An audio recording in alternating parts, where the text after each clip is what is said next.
Bueno, buenos días a todos. ¿Cómo andan? Adelante. Para los que no me conocen, que son la mayoría, supuestamente, todas las clases yo siempre arranco con una diapositiva, por lo menos, de repaso de los conceptos claves de la clase anterior. La idea es resumir en una diapositiva lo más importante de la clase pasada. Sirve para refrescar conceptos de lo que vamos a ver ahora, me sirve para enganchar la clase y sirve para el repaso de ustedes si es que hay quiz. Siempre puede pasar. Entonces, ¿alguno vio la clase por YouTube? No, ¿está bien? No hay problema. No hay problema. ¿Se acuerdan la clase pasada? Más o menos. ¿Qué vimos en la clase pasada? Vimos de entrada que les conté que hay 4 tipos de computadoras, que no es una clasificación exhaustiva, pero que por lo menos son 4 grandes tipos, que se distinguen entre sí por el propósito, o sea, para qué se las usa, y por compromisos entre performance. Algunas quieren más performance, otras por supuesto que quieren más, pero no están dispuestos a pagar tanto. Entonces, performance, costo y consumo de energía. ¿Se acuerdan? Pero lo que hemos visto que es importante es que todas las computadoras constitutivamente son iguales. Todas tienen un procesador, sí o sí, que a su vez se divide en caminos de datos y control. Y tienen una memoria, sí o sí, de distintos tipos, distintos colores, lo que quiera, pero siempre tienen una memoria. Tienen un sistema para ingresar datos de entrada y un sistema para mostrar datos de salida.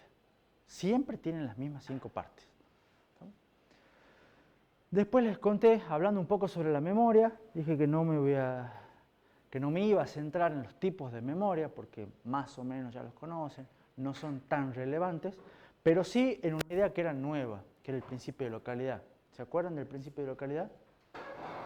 ¿Alguno se anima a decirme qué era el principio de localidad? Cuando se accede a un ítem es muy probable volver a acceder al mismo ítem o a otros ítems cercanos a Muy ese. bien. Camilo. Bien, Camilo. El principio de localidad dice que en un intervalo pequeño de tiempo es muy probable que cuando yo acceda a un ítem, es probable que lo vuelva a acceder cerca, pronto, y eso es localidad temporal. Y localidad espacial dice que además es probable que acceda a ítems cercanos al que yo accedí. ¿Estamos? Eso es empírico, es un principio, no es una ley ni nada, sino algo que se da y se da siempre. Entonces nos permitía, ¿qué cosa? Es decir, en un intervalo dado de tiempo, la cantidad de datos que yo necesito de un programa, datos o el programa mismo, es pequeña. Entonces la pongamos en memorias rápidas, que son más caras y más chicas. ¿Se entiende? Pero la idea después con eso nos permitía, me permitió a mí introducir el concepto de jerarquía de memoria. Que es la jerarquía de memoria, poner varias memorias de distintos tipos, pero que funcionen como una sola, a fin de cuentas. ¿Para qué? Para presentar al usuario, al programa, la idea de que la memoria es grande, lo cual es buenísimo, que es rápida, lo cual es buenísimo, y que es barata, lo cual es buenísimo. Características que al día de hoy no existe en ninguna memoria que se pueda comprar, ninguna tecnología de memoria que se pueda hacer o comprar. ¿No? Y lo bueno de esta jerarquía es que, bueno, una de las cosas buenas es que la mayoría de los accesos las hace el procesador a la memoria que tiene más cerca. ¿Y cuál es la que tiene más cerca? La más rápida. Y a medida que nos alejamos del procesador, las memorias se iban haciendo más lentas y se iban haciendo más grandes, en una estructura piramidal, jerárquica. ¿Se acuerdan? Buenísimo. La otra cosa de bueno que tiene esto es que es transparente para el usuario. ¿Qué significa que es transparente para el usuario? Que ustedes no se dan cuenta. Ustedes cuando van a escribir en memoria o leer en memoria, no saben si ustedes tenían 1, 2 o 25 niveles. Ustedes escribían en memoria, leían el dato de memoria. Fin, se acabó. Y la memoria funcionaba como la ilusión de una memoria grande, barata, rápida y todo lo demás. ¿Se entiende? Entonces ustedes no sabían dónde estaba, era transparente, era automático. Y eso es buenísimo. Y la idea esta de la jerarquía es que en general es una herramienta de cuando tenemos un problema con diferencias grandes, digamos, de niveles, ¿cómo lo podemos hacer? Jerárquico, poniéndolos más rápido por un lado, accediendo a eso y buscando un mecanismo para que los más rápidos, más chiquitos se actualicen solos, si hubiera, digamos. ¿Alguna pregunta hasta acá? Sí. Yo antes de la primera clase Sí. siempre he pensado que una placa Raspberry Pi era una computadora, y Sí. no, pero en base a esta definición como viste la clase pasada, como que ya... Los dos son computadoras. Los dos son computadoras. La diferencia es que la Raspberry Pi tiene más capacidades, más funcionalidades, por decirlo así, pero los dos son computadoras. Claro, yo lo asociaba más que nada con que en uno se le podía instalar un sistema operativo, que yo sepa, Sí. no. Pero bueno, se ve que no iba por ahí. Vos en sistema con micro, si has cursado sistema con micro, sí, has trabajado con un procesador, los Cortex, los chiquitos, que se pueden usar para hacer sistemas embebidos, que son computadoras a fin de cuentas y que no tienen sistema operativo. ¿Entendés? El sistema operativo es una característica que puede o no ir en una computadora. ¿Entendés? Normalmente la querés, por algunas cosas que les voy a contar en instantes, pero no siempre. ¿Entendés? Depende de las características. ¿Ya? ¿Alguna otra pregunta? Y lo último que vimos, la última diapositiva con la que los torturé un poco en la primera clase, es una... Sí, dice acá, no se ríe, dice así, los torturé. Es una diapositiva en las cuales, ¿qué es lo que les quería mostrar? Yo eran los números que todo ingeniero debería saber. Y que lo que les mostraba, que me da pie para empezar la clase de hoy, era que hay entre las distintas partes esas de la computadora, que todas tienen las mismas partes, pero son muchas partes y los podemos seguir descomponiendo, hay unas grandes diferencias de órdenes de magnitud de velocidad. ¿Se acuerdan? Algunas cosas demoraban del orden de los nanosegundos, otras de los microsegundos, otras de los milisegundos, y nosotros estamos en el orden de los segundos. Entonces, uno dice, bueno, son saltos de a 1000, y salto de a 1000 es un montón. ¿Estamos? Entonces, ¿cómo haces? Porque, ¿qué pasa si uno tiene que esperar a otro? Uno dice, bueno, tenés que esperar, qué sé yo, 1.000.000 de ciclos. Y 1.000.000 de ciclos es un montón para estar sin hacer nada. ¿Se entiende? Entonces, a veces puede decir, bueno, son 1 milisegundo, no te hace nada. Y a veces puede ser que sea despreciable, pero otras veces es muy significativo, depende de qué es lo que estén tratando de hacer ustedes. Entonces, si se acuerdan de algún número, van a ver que por más que sean todos distintos componentes, las diferencias de órdenes de magnitud, de velocidad, son muy altas. ¿Estamos? Y si tenemos que ver las personas en el medio, ya son tremendamente altas. ¿Estamos? Entonces, parte del chiste, digamos, de la materia general es cómo hacemos para que todo eso funcione bien.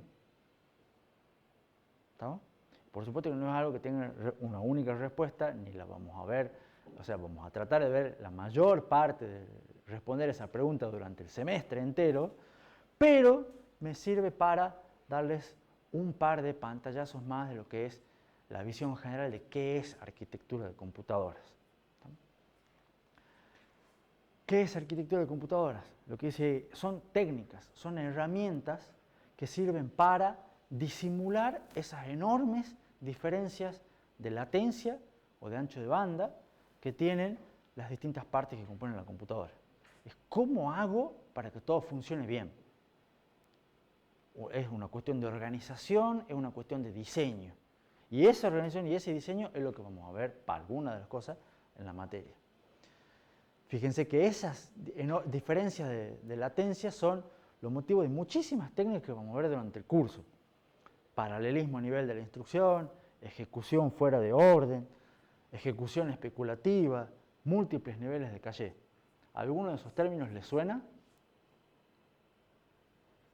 No deberían. Bueno, caché les di una introducción el lunes, digamos. ¿Estamos? Pero de ahí más no debería. Pero todo eso vamos a ver, y más también. ¿Estamos? Entonces, todos estos temas que están acá, la idea es esta, ¿cómo hacemos para disimular las diferencias de velocidades? ¿Y cómo hacemos? A los ingenieros nos encantan las capas.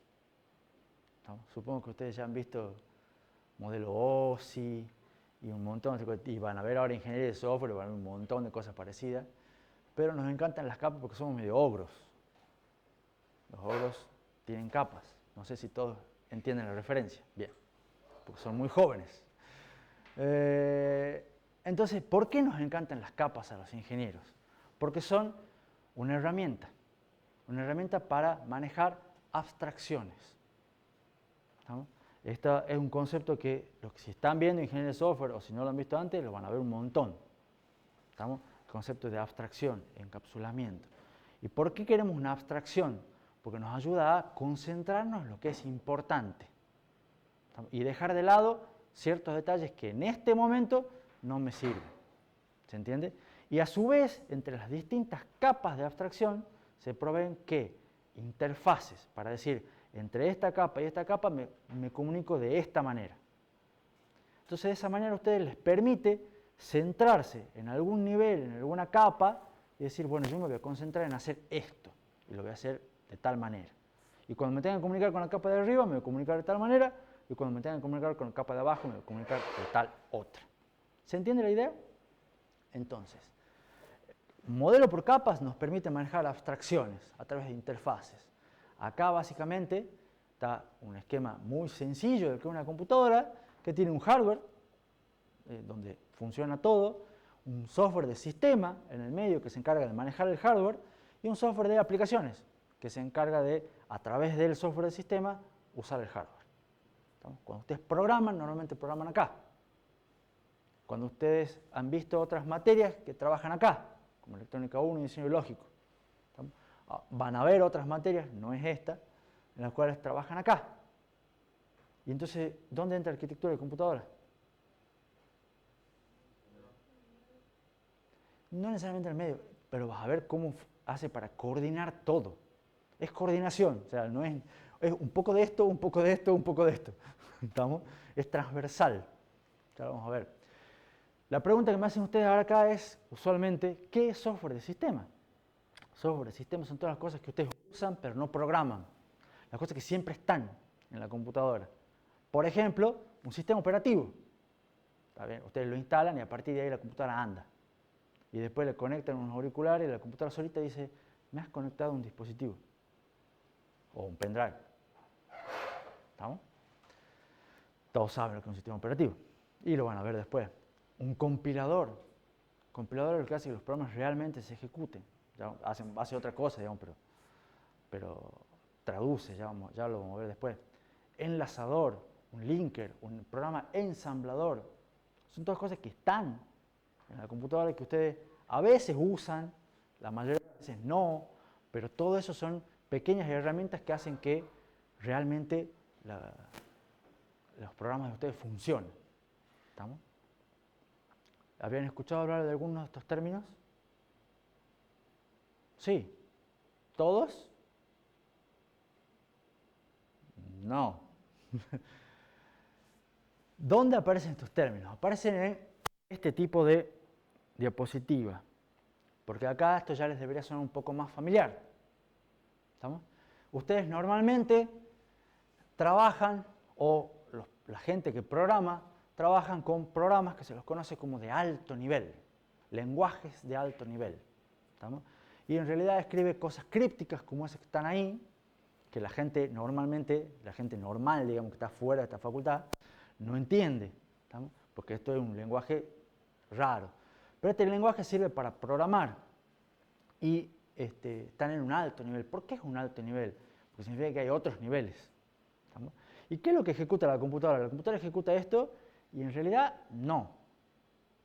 ¿Qué es lo que hace la computadora? La computadora ustedes han visto que es hardware, circuitos lógicos. ¿Estamos? Corriente que pasa o no pasa por algún lugar.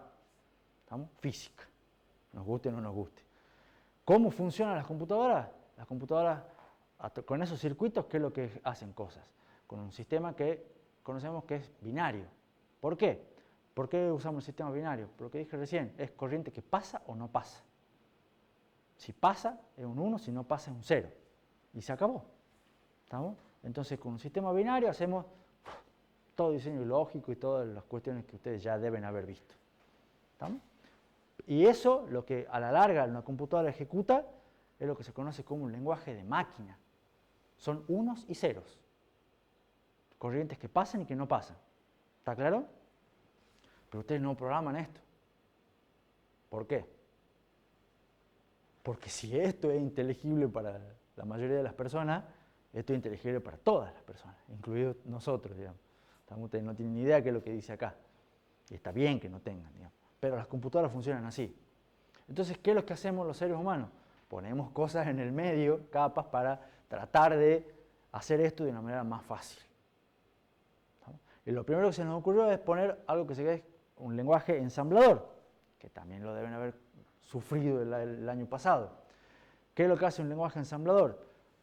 Es una fórmula intermedia de, o mejor, más simple, de poner esto. ¿Estamos? ¿Quién traduce del lenguaje ensamblador al lenguaje de máquina? ¿Se acuerdan? ¿Cómo se hace esa traducción en tiempo real? Eso lo hace el programa ensamblador, que es un programa que siempre está y que ustedes nunca lo usan, porque ni llegan acá, pero siempre está. Alguien traduce del lenguaje ensamblador al lenguaje de máquina. Y como esto también es difícil y también es críptico, usamos lenguajes de alto nivel, como C, Java, Python. ¿Quién traduce de acá a acá? El compilador. Y esto ya ustedes lo usan más seguido, porque ustedes cuando hacen esto y escriben acá, eventualmente le dan al botoncito de la flechita verde, que es compilar. Y si tienen errores, dicen, hay un error de compilación, bla, bla, bla, sintaxis, todo ese tipo de cosas con las que son más familiares, ¿o no? ¿Estamos? ¿Qué es lo que hace el compilador? Traduce del lenguaje de alto nivel a lenguajes de bajo nivel. Un programa que ustedes ya no lo usan, traduce de lenguaje de bajo nivel a lenguaje máquina. Y esto es lo que la máquina, eventualmente la computadora, ejecuta. ¿Se entiende? ¿Preguntas? Entonces, nosotros, digamos, vamos a ver lo que es este modelo jerárquico de capas. De vuelta a la jerarquía.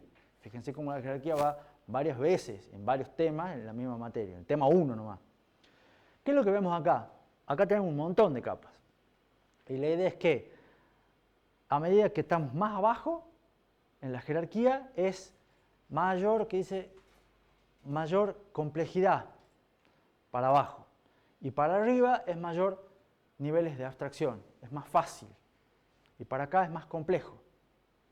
Porque en el fondo mucha gente puede, o bueno, no mucha gente, pero más gente puede programar aplicaciones que entender cómo son las junturas PN y se mueven los electrones. ¿Estamos? ¿Está claro eso? Entonces esto es más difícil, más complejo, porque esto es física, cuántica, cosas así, y allá es más alto nivel, más abstracto. ¿Estamos? Y en el medio hay un montón de cosas. Y fíjense que lo importante, me vengo de este lado, o sea, lo importante que yo les quiero mostrar ahora, es que más o menos por acá, todo esto es hardware, todo esto es electrónica. Tenemos física, transistores, electrónica 1, compuertas, diseño lógico, microarquitectura, sistemas con micro y nosotros, arquitectura de set de instrucciones, no sé si ya lo han visto, pero lo vamos a ver, código de máquina, que es lo que vimos recién, código de ensamblador, sobre esto está lenguaje de programación, algoritmos, que es lo que vieron en estructura de datos, aplicaciones. ¿Ven cómo hay un mapeo acá entre varias materias? ¿Estamos? Y ustedes han empezado el primer año viendo algunas cosas de acá, bueno, pero los primeros años, cosas de acá, física, electrónica. Y también han visto algo de programación y estructura de datos. Han arrancado por una punta y por la otra. Bueno, ahora voy yo con el medio. ¿Estamos? O sea, yo agarro de estas cuatro. Y no porque sea más, que agarro más capas. La figura está bonita, digamos. ¿Estamos? Y unos colores y todo. Y fíjense que es un poco de hardware y un poco de software. Es mezcla. ¿Estamos? ¿Por qué? Porque arquitectura de computadoras, como dije hace un rato, es transversal. La idea es que veamos técnicas, veamos herramientas para hacer que todo esto funcione bien. Entonces vamos un poco de acá, tocamos un poquito de distintas capas. ¿Se entiende? ¿Para qué? Para ver, fíjense esto, ¿qué pasa si yo cambio algo acá, en esta capa, cómo me influye en las demás arriba o en las demás abajo?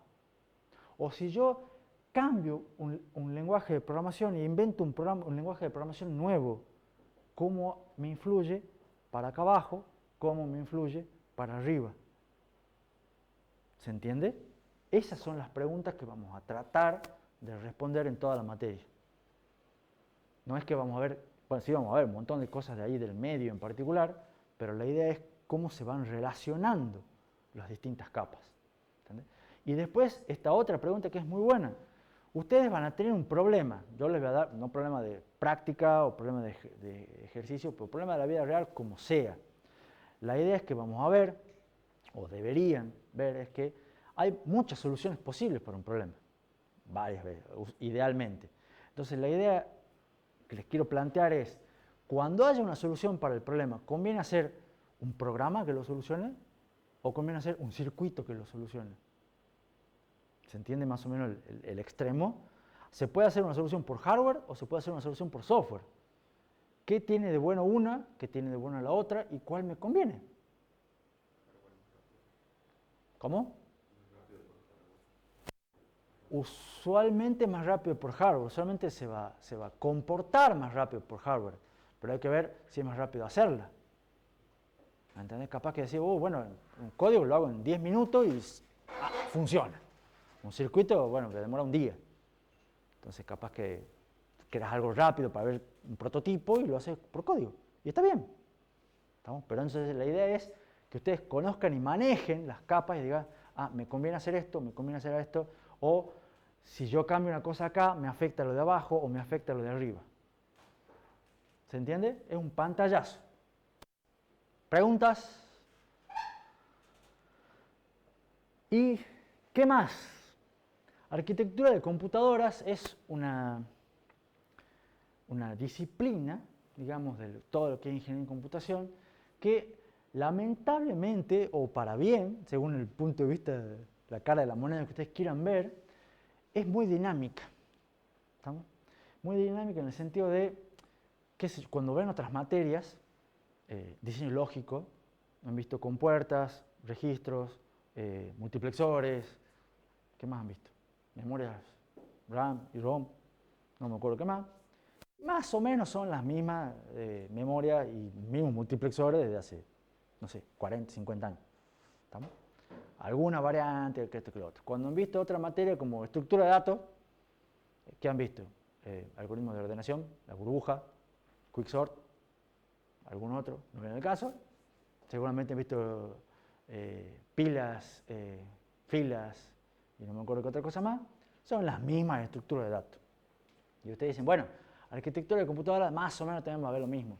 Lamentablemente no. ¿Por qué? Porque como es transversal y es, digamos, que afecta a varias capas, es una cuestión de organización y una cuestión de diseño, las cosas van cambiando. Entonces van apareciendo nuevos lenguajes de programación y nos afecta en arquitectura de computadora. Queriendo o sin querer. Aparecen nuevos sistemas operativos y afecta en arquitectura de computadora.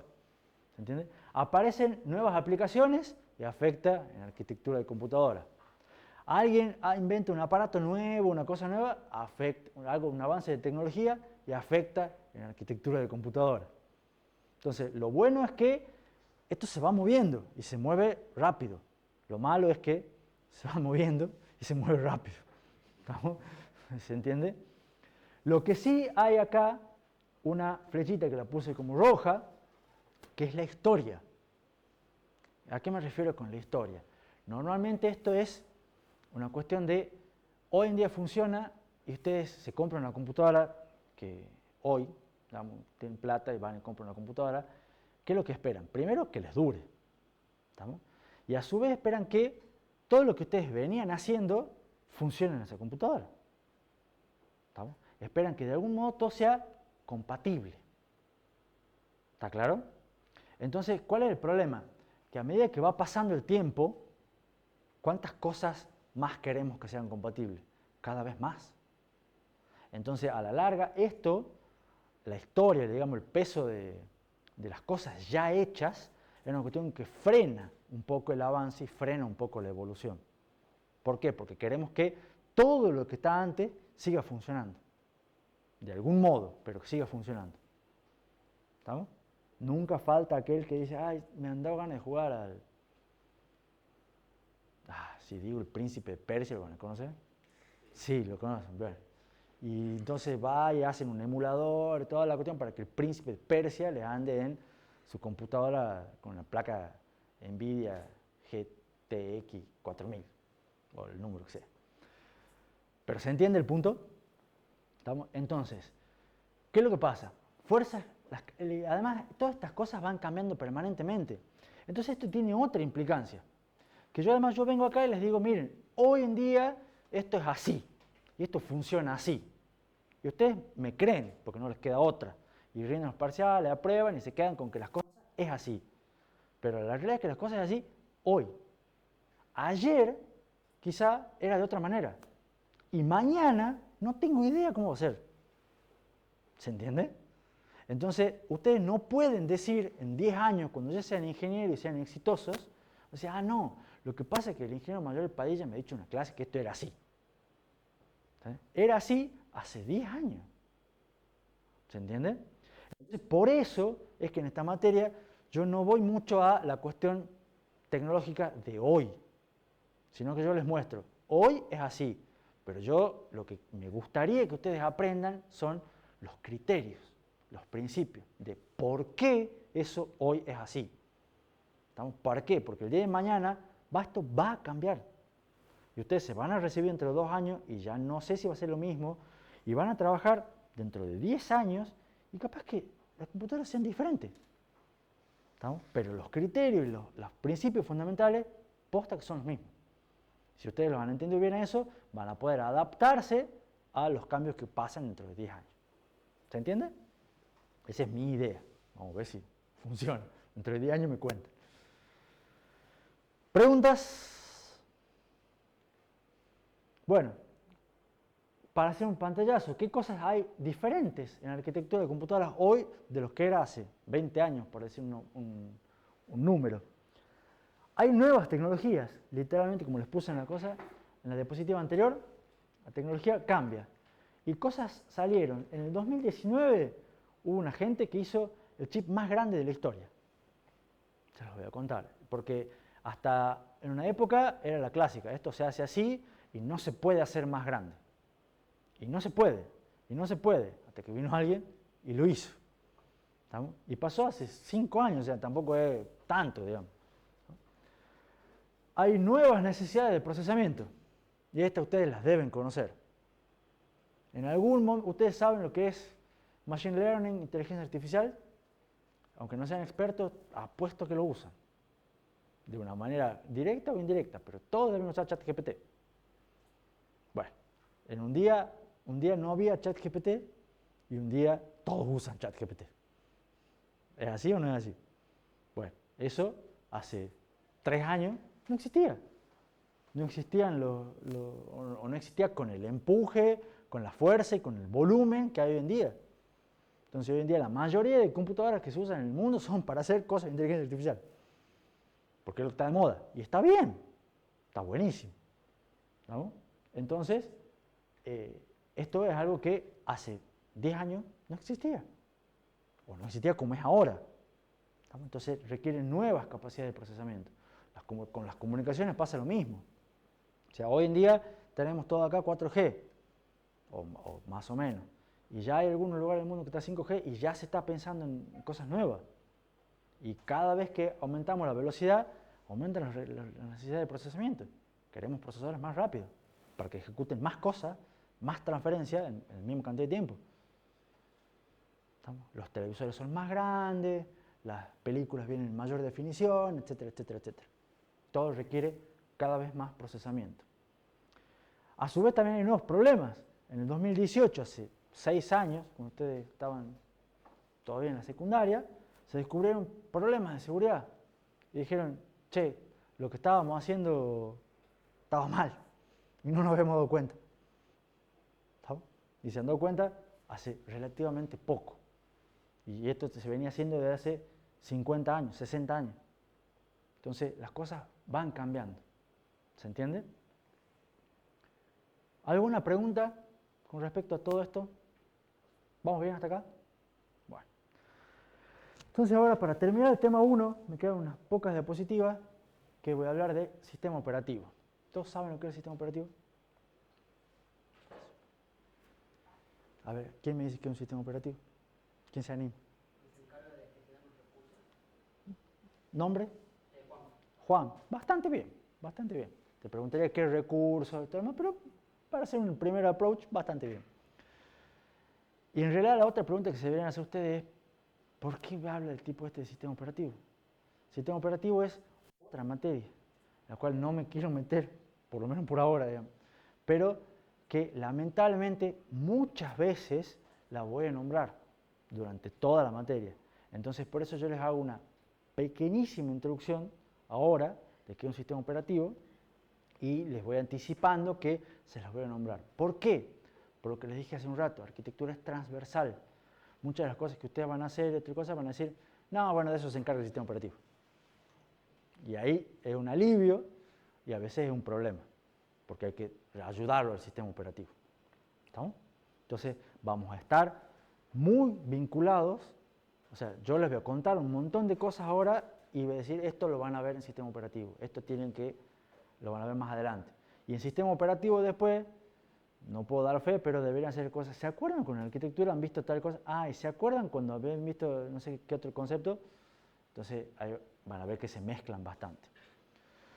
A modo de pequeña introducción, el sistema operativo intenta responder preguntas como ¿cómo realmente se carga un programa en memoria? ¿Cómo se accede a un disco? ¿Cómo muestro datos por pantalla?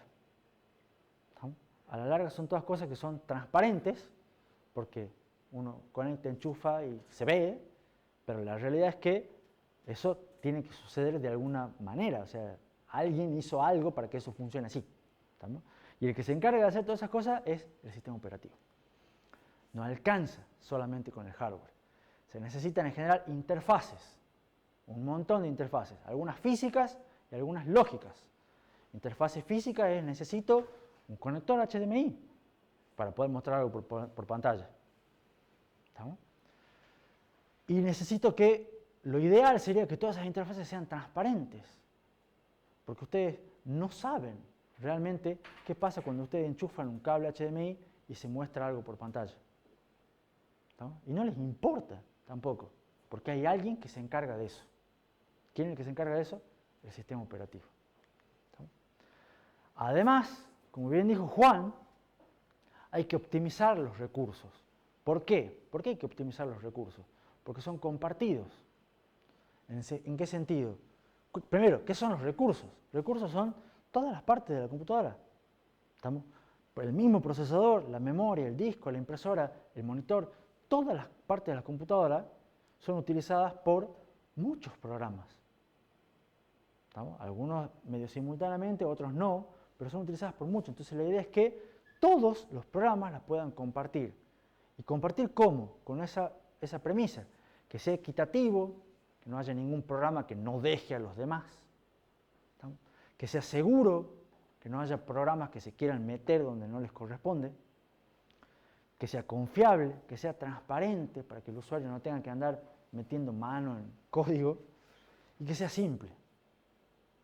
Son todas premisas que busca cumplir el sistema operativo. ¿Está claro?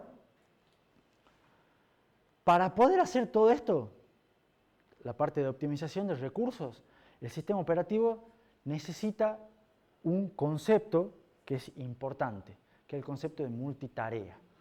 ¿Ustedes lo conocen? ¿Sí? ¿Lucas? ¿Todos los demás conocen el concepto de multitarea? ¿Qué es el concepto de multitarea? Por ejemplo, un acceso a disco demora millones de ciclos del procesador. ¿Se acuerdan las diferencias de magnitud que hemos visto? Si yo ejecuto un solo programa y el programa tiene que acceder al disco, el procesador no va a hacer nada durante el acceso al disco y está 1.000.000 de ciclos parados sin hacer nada. Eso es ineficiente. ¿Estamos? Entonces, ¿qué es lo que podemos hacer? Que mientras un programa necesite un acceso a disco y el recurso procesador tenga que esperar 1.000.000 de ciclos, ¿por qué no hacemos que el recurso procesador lo use otro programa? ¿Se entiende? Y de esa manera lo vamos a hacer como si fuera al mismo tiempo, pero va a ser mucho más eficiente. ¿Está claro? Ahora, ¿por qué está al mismo tiempo entre comillas? Porque en realidad el procesador siempre está ejecutando un programa. ¿Está claro? Pero usted dice, no, pero yo tenía ejecutando un programa, pero como tenía que esperar, es como que lo hacen un costadito y ponen otro. Entonces el procesador, ¿qué es lo que ve? Que está ejecutando un programa. Pero hay alguien por arriba que va manejando y va cambiando y va diciendo, ahora vos, ahora vos, ahora vos. Y ese es el sistema operativo. ¿Está? Entonces los programas no se ejecutan exactamente al mismo tiempo, porque en realidad se está ejecutando uno, siempre uno solo. ¿Está claro? Pero el cambio ese es tan rápido que parece, a nosotros nos da la impresión de que se están ejecutando varios programas al mismo tiempo.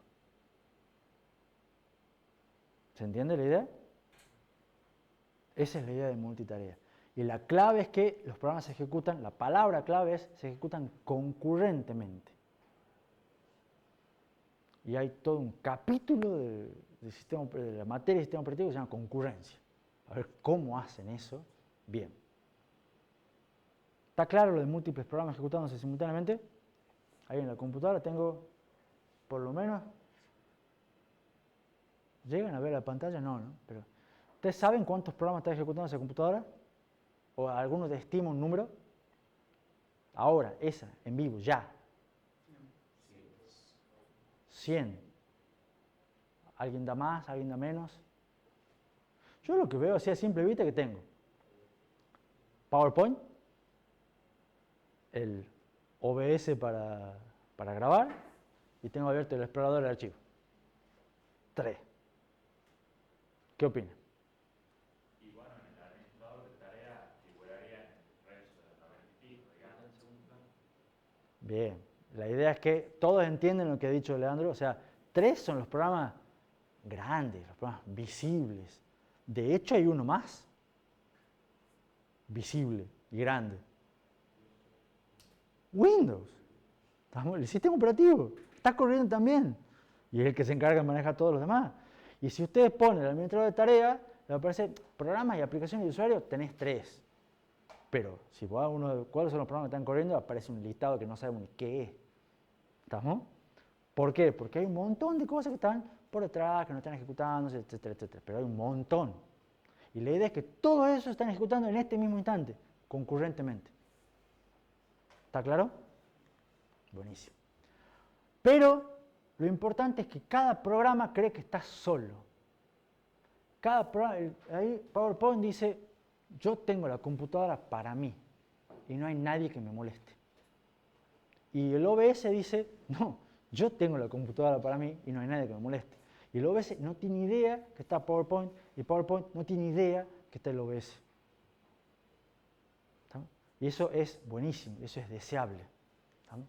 Eso permite que ningún programa pueda afectar a los demás. ¿Estamos? A través de protecciones brindadas por el sistema operativo. ¿Cómo se llaman los programas que intentan afectar a los demás? ¿Quién dijo algo? Virus. Normalmente los conocemos como virus, los que infectan y tratan de hacer daño. ¿Estamos? Ahora, con este concepto de multitarea, puede ocurrir que un programa demore más de lo que debería. ¿Por qué? Por esto de que lo estoy sacando, poniendo, moviendo. Quizás si realmente estuviera solito, demorara 10 segundos. Y con todo este movimiento que yo hago, demora 11. Entonces, demora un poco más, sí. Pero ¿cuál es la ventaja? Que en promedio, en esos 11 segundos puedo hacer muchas más cosas. ¿Se entiende? Quizás uno sea perjudicado individualmente, pero en conjunto anda mucho mejor. ¿Está claro? ¿Se entiende la idea de multitarea? Bueno, y ahora la pregunta es, ¿cómo hace el sistema operativo para implementar la multitarea con los distintos programas? Y acá ustedes me deberían decir que no tienen idea. Y la clave son 3 cosas. Prioridades, interrupciones y modos de funcionamiento. ¿Y esos los conocen? En teoría deberían haber renegado bastante, por lo menos con las 2 primeras. Mira, Brennan todavía no, se queda una lágrima, digamos. Entonces, ¿qué son esquemas de prioridades? Para ver cómo se maneja. Interrupciones, para cambiar el orden. Estoy ejecutando un programa, pero recibo una interrupción, cambio y salto y ejecuto otra cosa. ¿Estamos? Si es que tiene mayor prioridad. Modos de funcionamiento es que, ¿ustedes qué modos de funcionamiento han visto? ¿Alguno? Supervisor y usuario. Modo usuario y modo supervisor, por lo menos. Tiene que haber 2 modos diferentes para poder distinguir mínimamente 2 cosas, que lo vamos a ver un poquito más en detalle. Todas estas son características del sistema operativo, pero que necesitan soporte en el hardware. ¿Estamos? Entonces, por eso, cuando ven micros, ven prioridades, ven interrupciones. ¿Estamos? Nosotros no vamos a ver prioridades, interrupciones, quédense tranquilos, pero sí necesito que ustedes se acuerden que existen, y a veces yo les decir, viene una interrupción y pasa tal cosa. Y ustedes tienen que entender de qué se trata, nada más que eso. Porque ya han visto algo en el sistema con micro. ¿Vamos? Las excepciones son una variante de interrupción que lo que hace es permitir al sistema operativo tomar acciones en respuestas a eventos o pedidos que ocurren cuando un programa de usuario está ejecutándose. ¿Qué es una excepción? Es una interrupción, pero por software. Por decirlo así. Cuando viene un programa de usuario y dice, che, yo necesito tal dato que está en disco. Entonces, ese programa de usuario genera una excepción. ¿Estamos? Y le dice al sistema operativo, hace algo. Y cuando se pasa una excepción o una interrupción, ¿quién es lo que normalmente empieza a ejecutarse? Un manejador de interrupciones. Y ustedes creo que han escrito manejadores de interrupciones, ¿o no? Los famosos handler, interrupt handler. ¿Estamos? Y, como dije recién, los programas de usuario son los que pueden solicitar servicios al sistema operativo. ¿Y ustedes alguna vez han escrito algún programa de usuario que solicite servicio al sistema operativo? A ver, Camilo. Pausa. Camilo dice que sí. Primera pregunta al resto. ¿Camilo está loco? Camilo, él lo debe haber hecho porque él es particular. No sé si es particular o no, pero me juego. O en realidad todos están de acuerdo que han utilizado llamadas al sistema operativo. Sí, yo creo que sí. ¿Están de acuerdo con Camilo? A ver si Camilo. Por ejemplo. Cada vez que tenemos que guardar una variable en un programa malo, tenemos que guardar una variable, le pide un espacio en la memoria para guardarlo. A ver, ¿y cómo le pedí un espacio en la memoria para guardar una variable? Según tengo entendido, Si yo pongo, elegí un lenguaje de programación, pues yo pongo variable igual 5. el compilador cuando... Pero vos no lo hacés, ya lo hace el compilador. Yo te pregunto si vos lo hacés. bueno, yo no lo he hecho. Vos no lo has hecho. ¿Qué opinan ustedes? ¿Lo han hecho o no lo han hecho?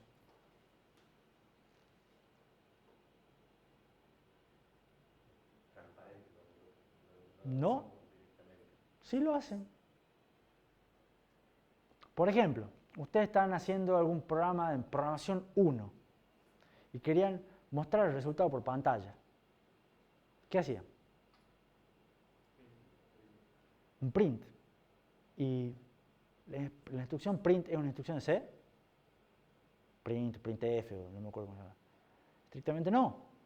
Está en C, pero ¿qué tienen que poner antes para que funcione el print? Un include stdio. ¿Y qué es un include stdio? ¿Qué es el print? El print es una llamada al sistema. Porque ¿quién muestra por pantalla? ¿Ustedes? Y ustedes le están diciendo, a través del print, le están diciendo, por favor, sistema operativo, quiero mostrar este mensaje por pantalla. Y ustedes llaman a una librería externa, que no es de ustedes. ¿Vamos? Para que haga ¿qué cosa? Muestre una cadena de texto por pantalla. Eso es una llamada de un programa de usuario que solicita un servicio al sistema operativo. En el modo más básico, un print. El otro, un scan, para leer una tecla. ¿Estamos? Son las dos más fáciles. Y ustedes sí lo usaron. Y sí lo escribieron el print.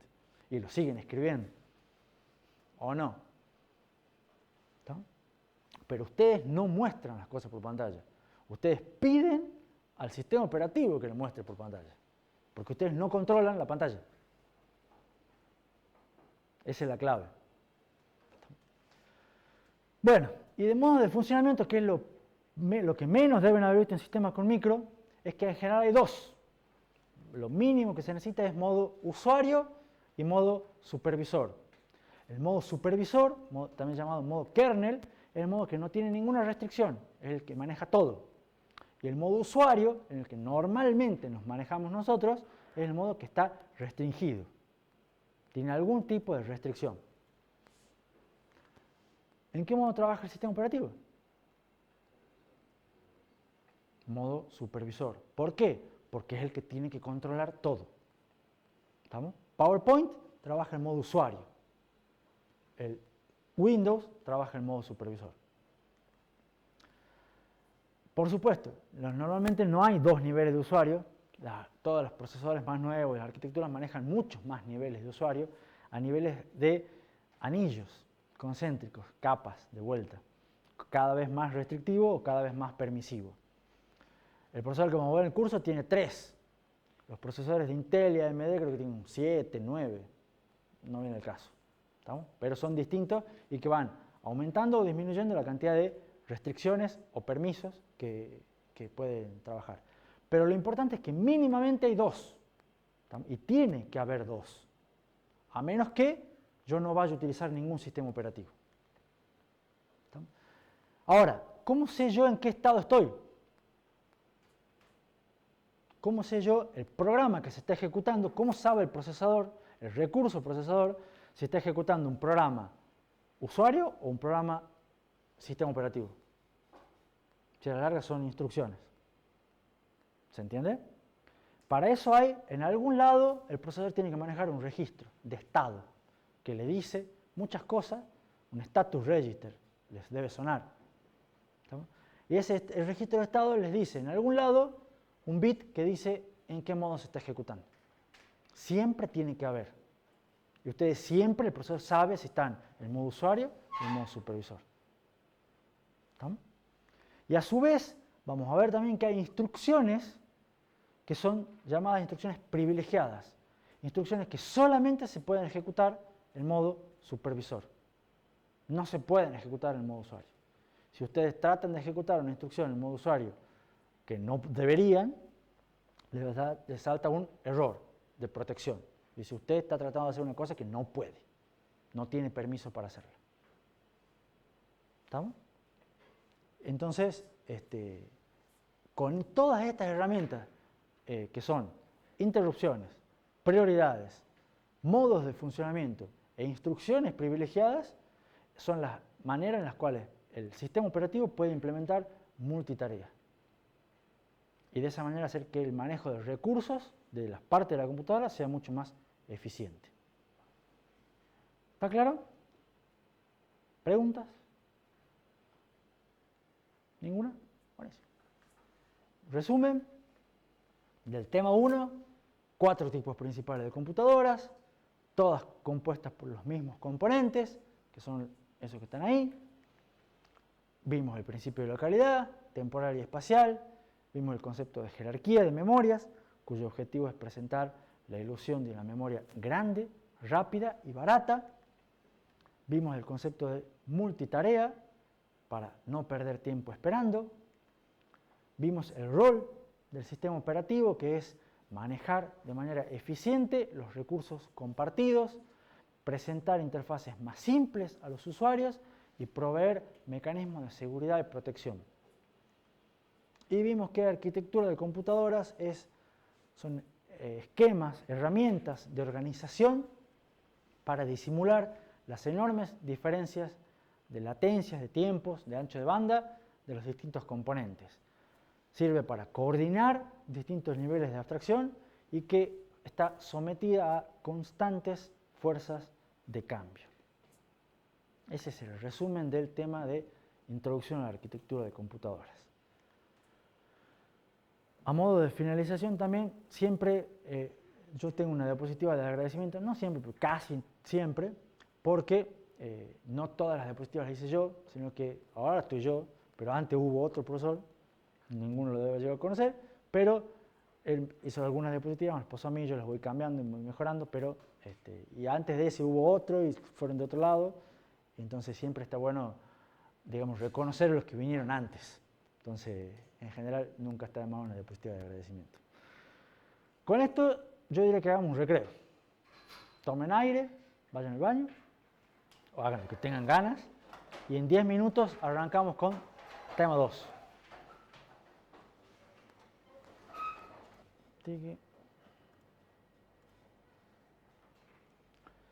Y ahora, arrancando tema 2, el tema 2 se llama costo, performance y consumo de energía.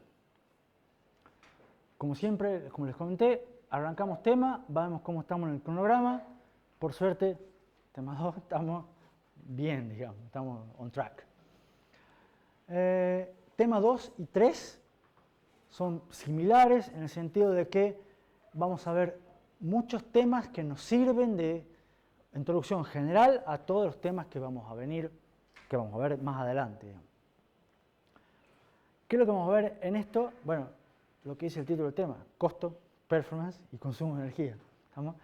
Pero básicamente esos temas que ya les comenté en la clase pasada, en la introducción, son lo que se conoce como las 3P de arquitectura de computadoras, que son los 3 criterios de diseño principales de cómo se diseñan las computadoras. O sea, y de vuelta, son criterios.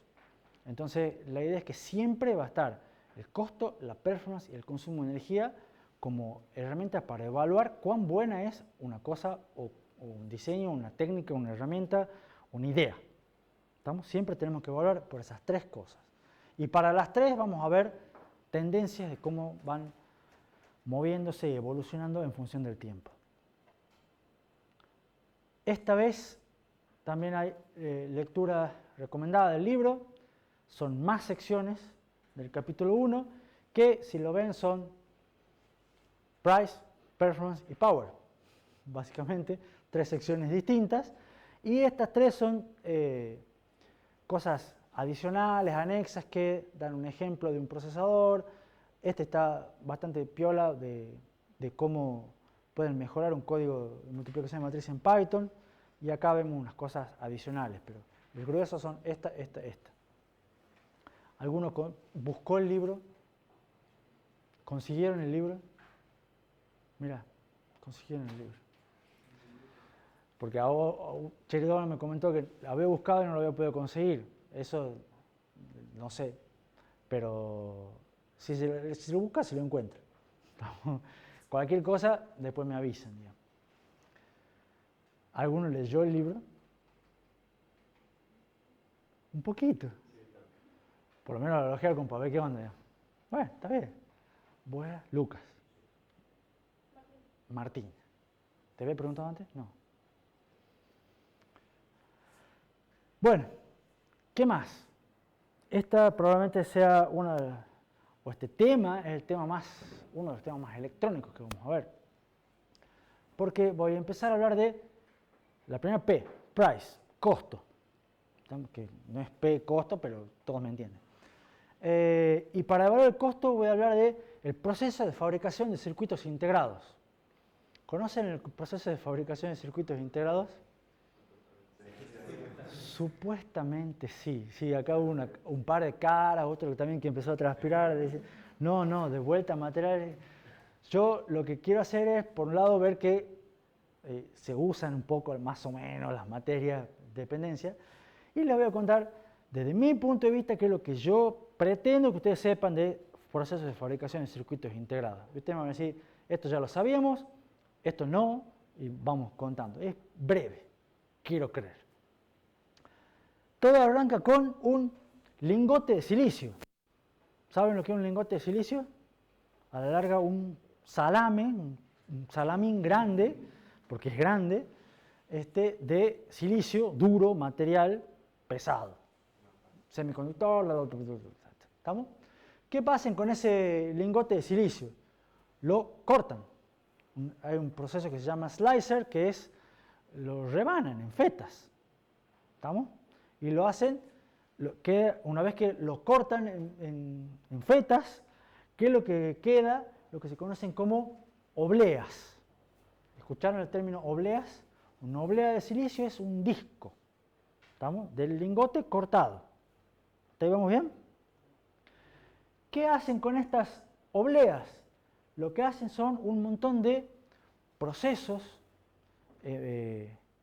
una serie de procesos con tecnología de ultravioleta y un montón de cosas más para imprimirles patrones usando máscaras.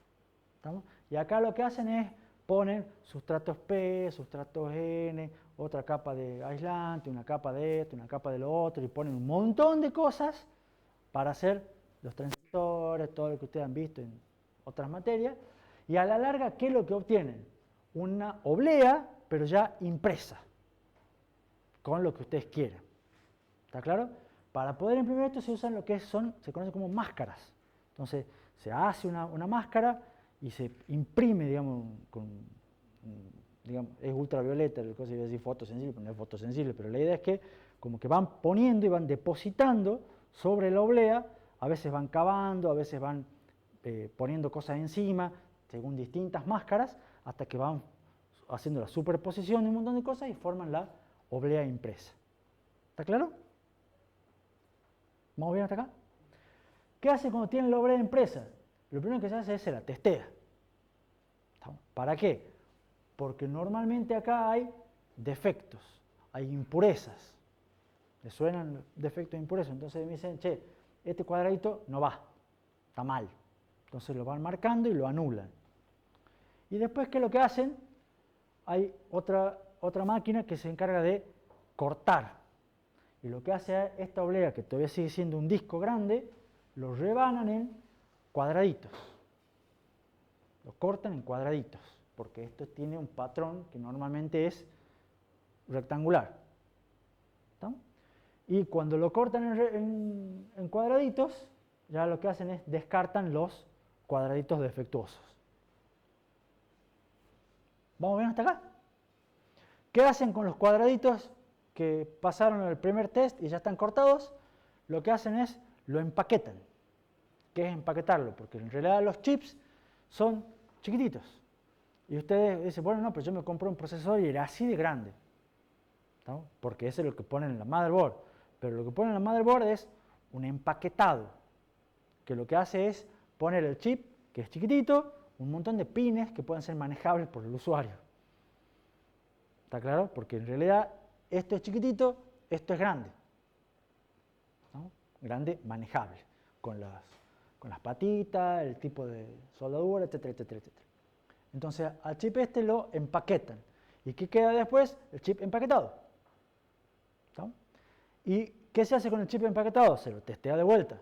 ¿Por qué? Porque en el proceso de corte y empaquetamiento pueden ocurrir alguna falla y se descartan los defectuosos. Y los que quedan se los ponen en cajitas preciosas y se los vende. ¿Se entiende? ¿Preguntas? A estos cuadraditos cortados se los conoce como dice, dados, chips a fin de cuentas. Estos también son chips, pero son los chips ya empaquetados. Entonces, por eso la diferencia en que esto es sin empaquetar, esto es empaquetado. Fíjense que el testeo es varias veces. En realidad, esto es una simplificación, por supuesto, ¿no? Hay un video, si después los que quieren hacer clic, es un video que dura, no sé, 4 o 5 minutos, no lo vamos a ver, pero se los dejo por si alguno quiere que Intel cada tanto publica así, che, cómo se fabrican nuestros chips, y le mandan cada 5 años por ahí, un videito muy bueno porque están bien animados, muestran la fábrica, muestran todo esto, y ustedes ven el tamaño de las máquinas, la precisión de algunas cosas, y son tremendas. ¿Preguntas? ¿Vamos bien hasta acá? ¿Vieron que no era tan terrible entender el proceso de fabricación del circuito integrado? ¿Alguna vez han visto una oblea? Yo vi una oblea, como ustedes calculo que no, por lo menos acá tienen una foto de una oblea, que no es lo mismo, pero sirve. Por supuesto que esta foto me sirve a mí para mostrarles dos cosas. Primero, lo que es más o menos el tamaño. Las obleas suelen ser grandes, tienen 30 centímetros de diámetro. Son unos discos importantes, digamos.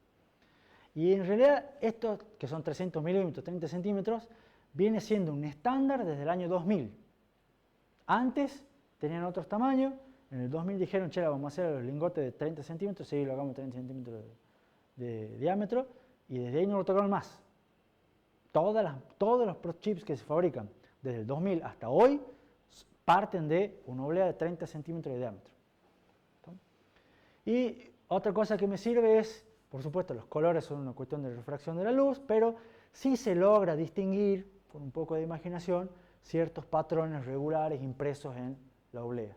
¿Puede ser? No sé si se distingue lo que está mal en el fondo y todo lo demás, pero con imaginación y con todo lo demás se puede ver el patrón impreso.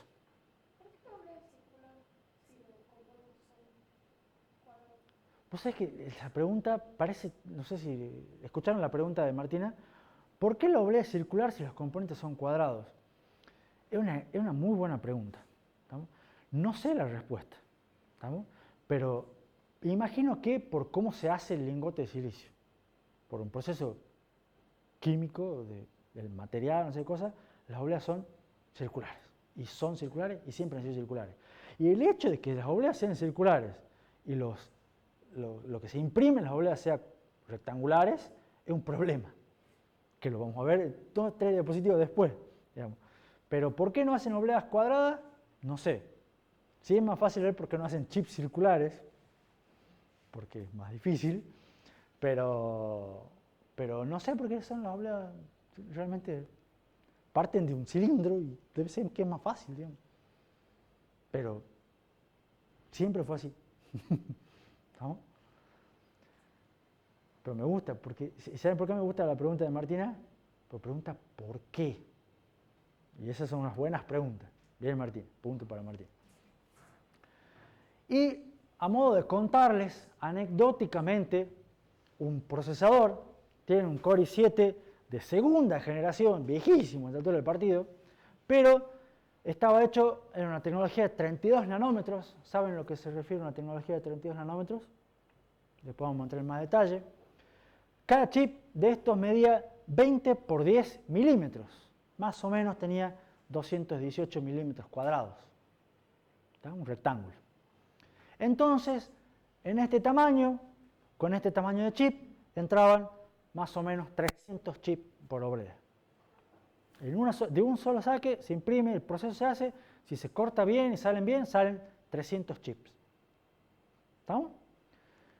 A modo de ejemplo, el mismo procesador Intel Core i7, pero más nuevo, 6 años después, ya 8ª generación, ya se fabricó con una tecnología de 14 nanómetros. Me vengo de este lado.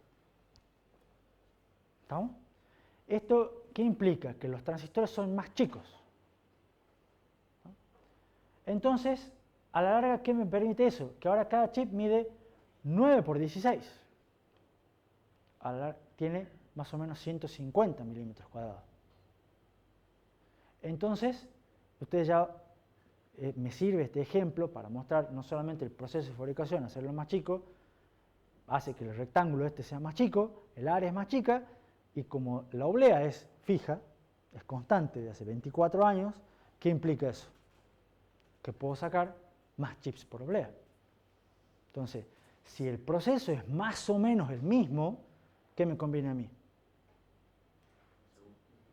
Esto. ¿Por qué? Porque convendría tener más chips por oblea. ¿Dónde está la clave? Pareciera ser acá. ¿Se entiende? Cuanto más chiquito sea lo que yo... ¿Por qué? Porque en realidad, ¿en qué es lo que pongo en cada chip? Bueno, uno normalmente va a tratar de poner más transistores, porque quiero hacer más cosas. Entonces lo voy a tratar de hacer más grandes. Pero más grandes va a ser un problema y no voy a querer hacer más grande porque saca menos, porque la oblea es la misma. ¿Se entiende? Entonces, ¿cómo hago para buscarle la vuelta? Cambio esta tecnología. Y de esa manera hago el transistor más chiquito. Entonces hago el transistor más chiquito, pero pongo más cosas y ocupo menos espacio. Y de esa manera saco más chips y sale más barato. ¿Se entiende la idea? ¿Más o menos hasta acá? ¿Alguna pregunta? Acá tienen otra foto, por supuesto, toqueteada y colorimetreada, pero también se puede ver en una oblea completa, vista de frente, el patrón regular impreso. Ese es un i7 8700, tiene 6 núcleos, ahí está hecho zoom y se puede, si tienen imaginación, por supuesto, y buena vista, más o menos como que se distingue ahí un cuadradito y acá otro cuadradito y acá otro cuadradito, un rectangulito en realidad, 6 distintos y acá una cosa más grande, con imaginación, ¿estamos? Pero, ¿qué es lo que voy? ¿Para qué les quiero mostrar esto? Para ver que los patrones son regulares, las máscaras son las mismas. Al hacer la máscara, para imprimir esto, es una de las partes más costosas del proceso. ¿Estamos? Normalmente se hace una y de ahí se empiezan a hacer un montón de chips iguales, un montón, y se pasan un montón de obleas. Los procesos son masivos, se benefician de lo que es economía de escala. ¿Saben lo que es economía de escala? Hacer uno cuesta muchísima plata. Entonces, hacer 10.000 millones cuesta más, pero no proporcionalmente. Entonces me conviene hacer 10.000 millones que 100. Por supuesto que después hay que vender los 10.000 millones. ¿Estamos? Pero estas empresas pueden darse el lujo de venderlos. Y así es como la rueda funciona. Como para que tengan idea y alguna comparación, acá tienen el área que ocupan algunos chips. El M4 es el que ustedes más o menos vieron en sistemas con micros. Era chiquitito, 0,04 milímetros cuadrados. Un Cortex A76, ¿le suena el procesador? ¿A quién le dijo que sí? ¿Camilo? ¿Cómo? ¿Te suena? ¿A alguien más le suena? Bueno, probablemente, no me juego mucho, pero es muy probable que ese procesador sea el que tienen en los teléfonos, en los bolsillos de ustedes. O si no, uno muy parecido. Más o menos tiene 1 milímetro cuadrado. Después, bueno, otros procesadores como el Intel Core de 10ª generación tiene 125, un Ryzen 273, el M1 de Apple 120. Y lo primero que pueden notar acá ustedes es que, che, pero ¿por qué este tiene 1 y este tiene 100?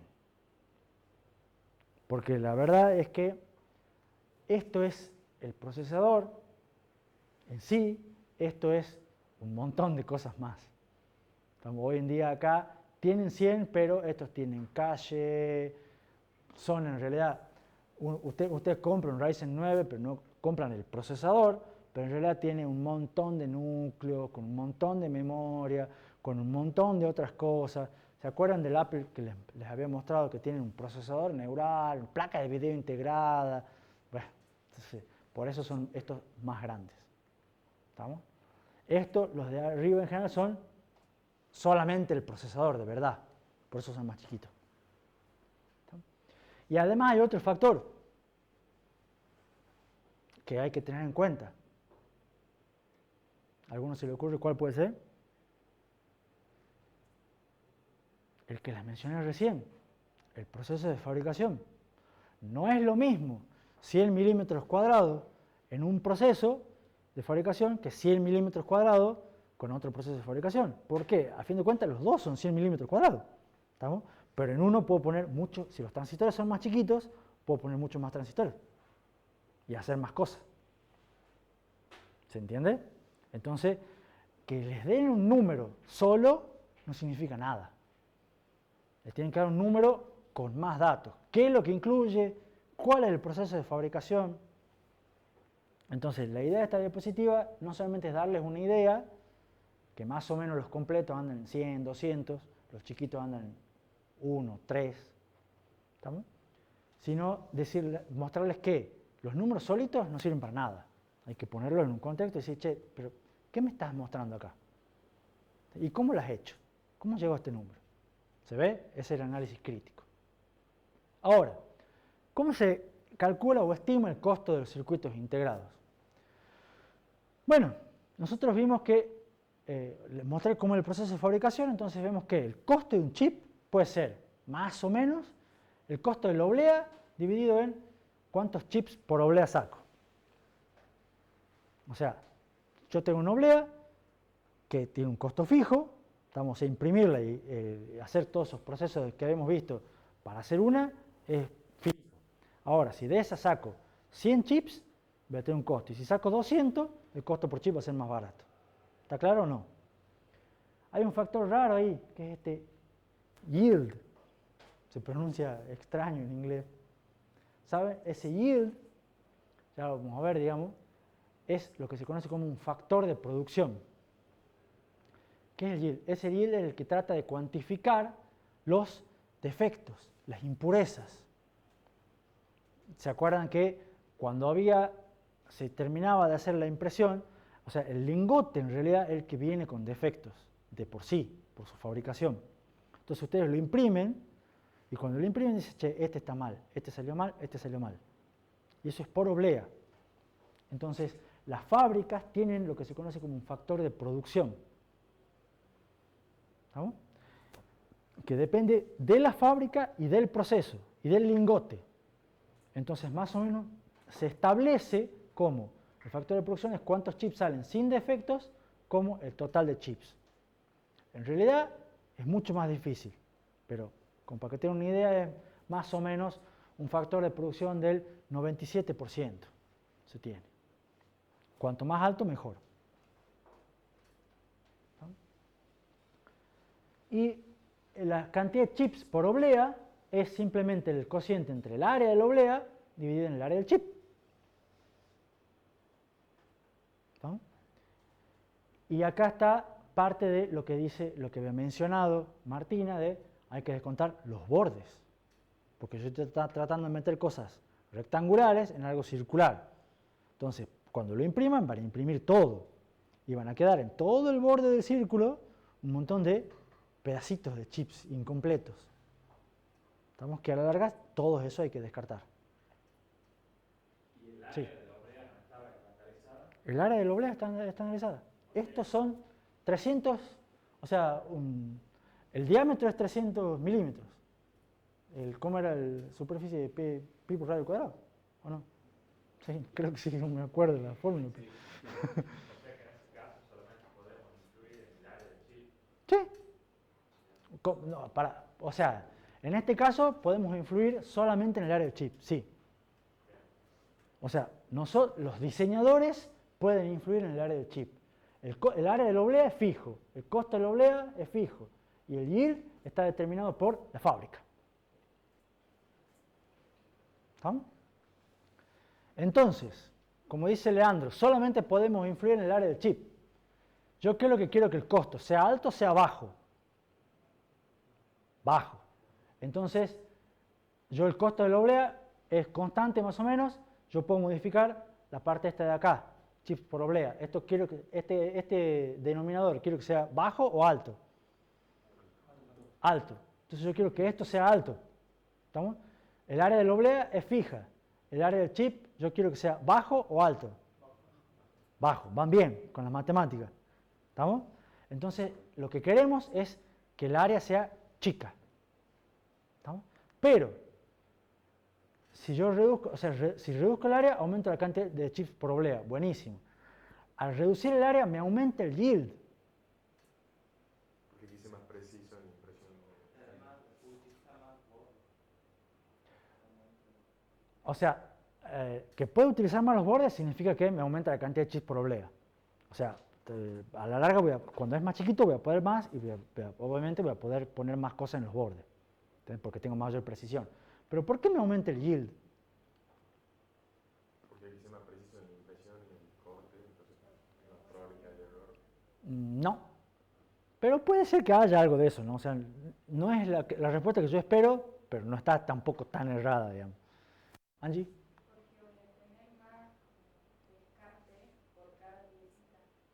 ¿Por qué?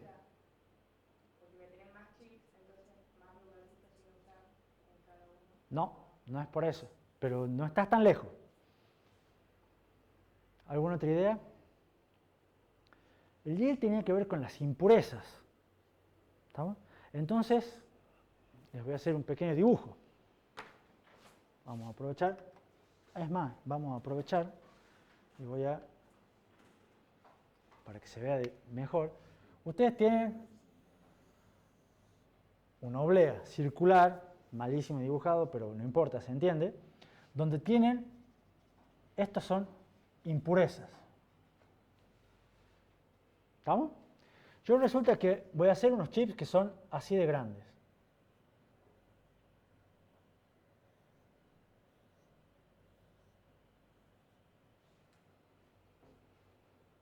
¿Estamos? ¿Cuántos chips pude hacer en total? Y bueno, todos los del borde no van. Los enteros son 1, 2, 3, 4, 5, 6, 7, 8 y 9. ¿Estamos? ¿Cuántos fueron afectados por impureza? 3. Entonces el yield viene a ser 3 de 9. ¿Estamos? Pero ¿qué pasa si yo ahora hago los chips más chicos? O sea, hago los rectangulitos estos, son más chicos.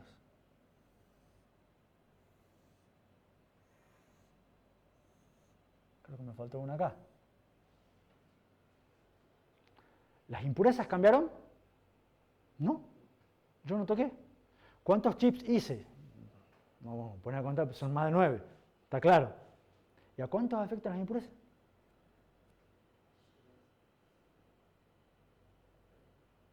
Las impurezas son las mismas, pero el yield mejoró o cambió por lo pronto.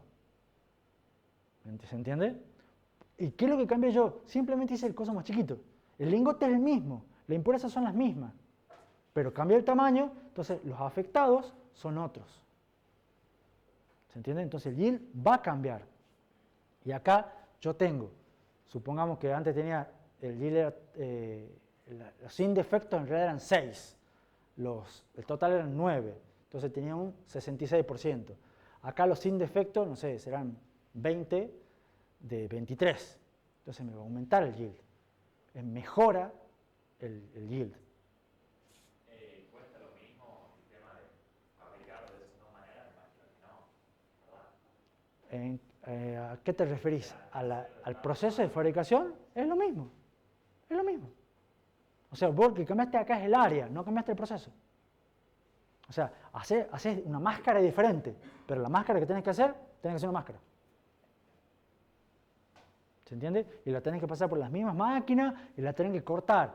El cortador vos lo vas a setear para que corte en tal espacio y de otra manera lo vas a setear en espacio más chico, pero lo tenés que cortar igual.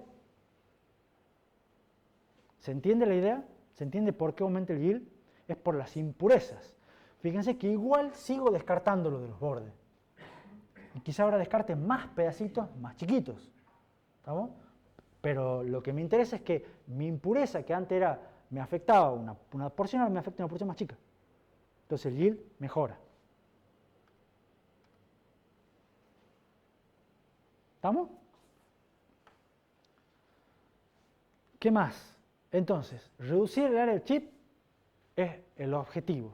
Aumenta la cantidad de chips, mejora el yield, mejora las dos cosas acá, entonces me va a disminuir bastante el costo del chip. En general, se estimaba, no es tan real esto, pero como para que ustedes tengan una idea, que el costo es proporcional al cubo del área. ¿Estamos? En realidad no es tan así, eso no es 100% verdad.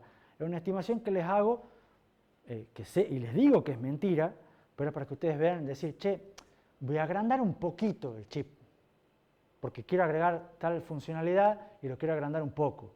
Pero agrandar un poco implica que el costo no va a crecer un poco, va a crecer al cubo, va a crecer mucho más.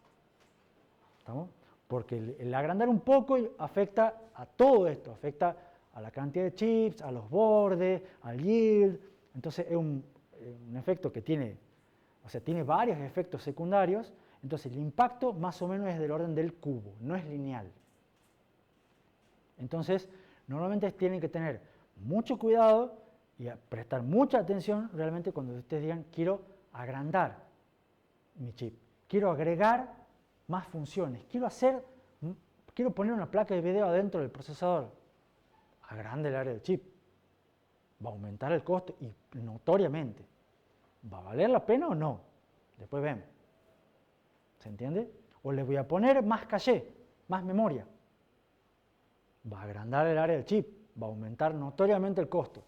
¿Va a valer la pena o no? No sé.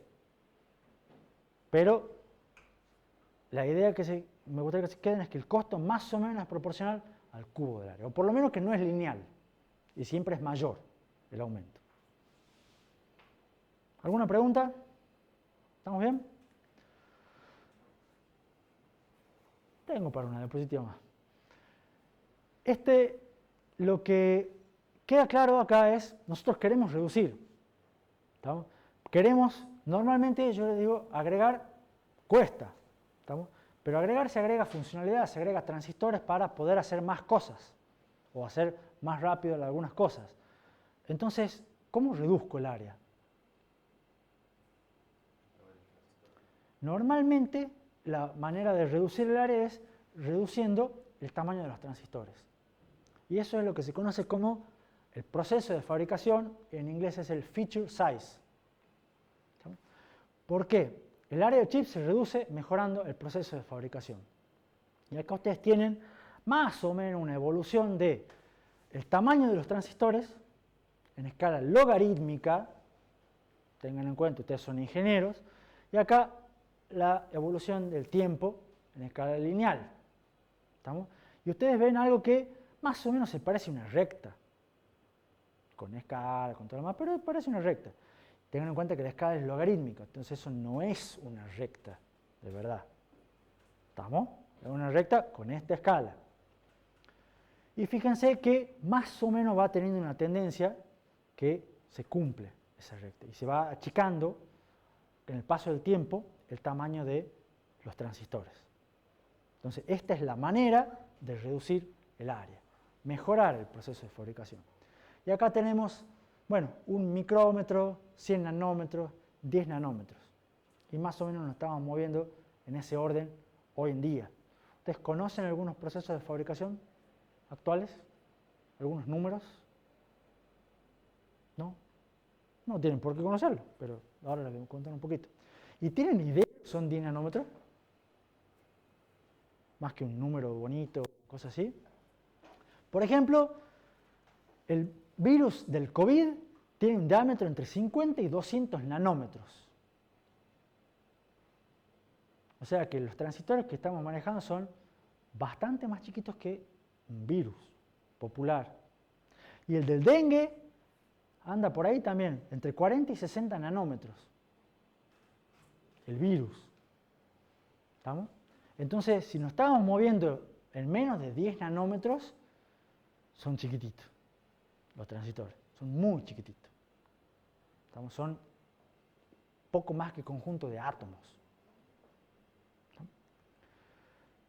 Entonces, normalmente ese número, estos 10 nanómetros y todo lo demás, representaba el ancho mínimo del transistor. Y es lo que creo que ustedes les han enseñado en materiales. ¿Puede ser o no? Dice, el ancho del transistor es la distancia que hay entre source y drain, o sea, entre la base y el colector. ¿Estamos? Que entonces ustedes ponían un P de un lado, P del otro, dejaban un N en el medio, ni yo me acuerdo mucho, pero la idea está más o menos. Entonces, si ustedes eso lo hacían más chiquito, iban achicando el procesos de fabricación. Eso ya no se hace más así, dejó de hacerse hace muchos años, pero la idea se sigue manteniendo. Y ahora es simplemente un indicador de la capacidad de la fábrica. Y se le llama un nodo de proceso. Es un feature size. Ya no es necesariamente el tamaño de los transistores, pero se dice que los transistores más o menos son de ese tamaño, aproximadamente. Entonces, lo que tiene es que diferentes procesos de diferentes fábricas pueden resultar en transistores de igual tamaño. O a su vez, procesos de nombre similar que sean de diferentes fábricas, en realidad tienen transistores de distintos tamaños. ¿Se entiende? Si yo digo que Intel acaba de sacar su nuevo procesador fabricado con tecnología de 10 nanómetros y AMD ha sacado su procesador fabricado con tecnología de 7 nanómetros, ¿cuál tiene el transistor más chico?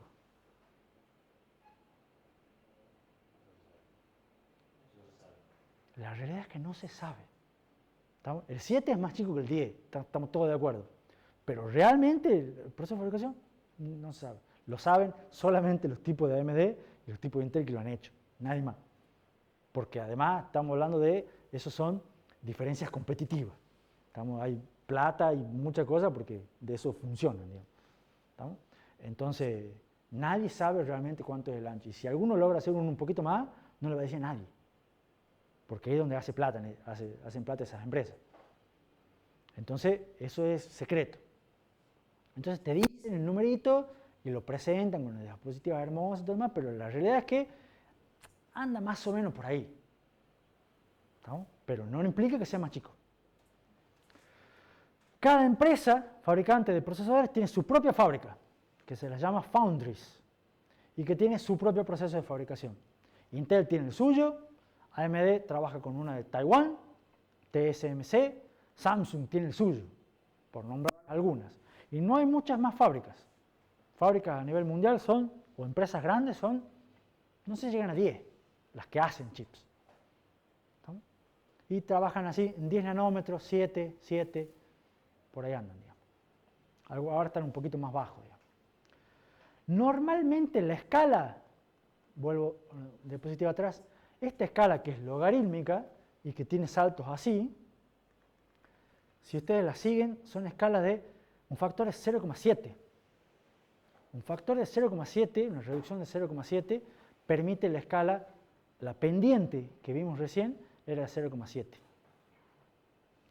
Entonces, normalmente los procesos eran 90 nanómetros, 65, 45, 32, 22, 15, 10, 7, 5, 3, 2. Ese es el factor de reducción entre dos procesos consecutivos. ¿No?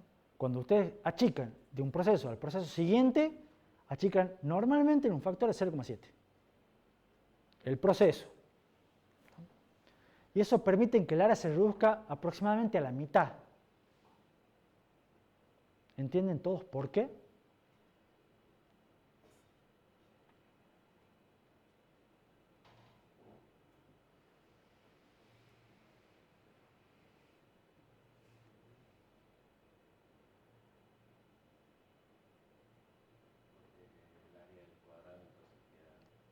Exactamente, porque los chips son rectangulares. Entonces, si achico 0,7 de acá y 0,7 de acá, porque el proceso es el mismo, se me achica 0,7 por 0,7. ¿En cuánto es 0,7 por 0,7? 0,49, 0,50.